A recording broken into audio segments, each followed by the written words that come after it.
अभिनंदन। अभिनंदन। हमारी भैया वैष्णवी, हमारी पूजा, यही पूनम, इनके मुना है। आज ये मौन व्रत रखें भैया, और टेंशन ले कुछ हो ना है ना। ये बहुत प्यारा सा विवाह गीत सुनावे चलता ही। विवाह गीत ना कलसा गोठाई गीत है, कैसे लागे कमेंट करके जरूर बताइए। कहना है हरियर बसवा काटवा मोरे बाबा, अरे पनावा नामा रउचावा रे लालनवा,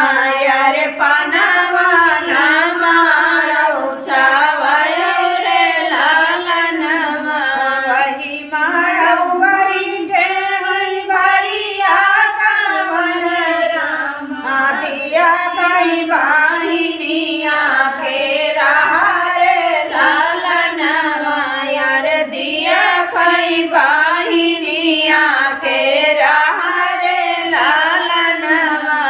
बहिनी बिना हम गानिक नाही लागई, अरे के हमारा कला साबो ठोकई रे लालनवा, यार के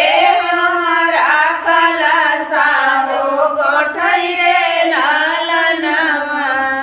अरे आवत बारी दाना हमारी बहिनिया, अरे बाहिरे से उठे आई भैया कवन रामा, सुना दाना हमर रे लालनवा, अरे सुना दाना हमारा रे लालनवा, अरे आवत बाटी दाना हमारी बहिनिया, अरे घरवा भाचन जीनी बोलियो रे लालनवा, अरे घरवा भाचन जीनी बोलियो रे लालनवा, आई के बहिनी दुआरवा पे पहुँची,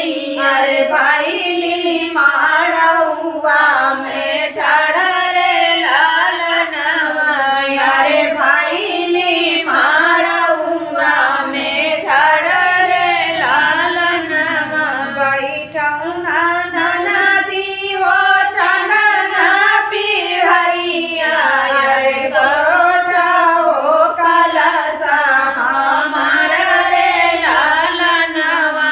अरे गोठौना कलसा हमार रे लालनवा, कलसा गोठाई बौझी काऊ हमै दिया बुआर, काऊ हमै देबू बाहर रे लालनवा,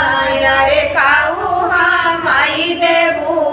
बाहर रे लालनवा, कलसा गोठाई नदी दिया बैसी कड़िया, अरे बेटा भी आई घरे आई रे लालनवा, अरे बेटा भी आई घरे आई रे लालनवा, कलसा गोठाई नदी दिया भाई कंगनवा, अरे बाऊ भारी आई घर रे लालनवा, अरे जब बाऊ हरिया मई हो रे घर रे लालनवा। भैया हो गीत कैसे ला कमेंट करके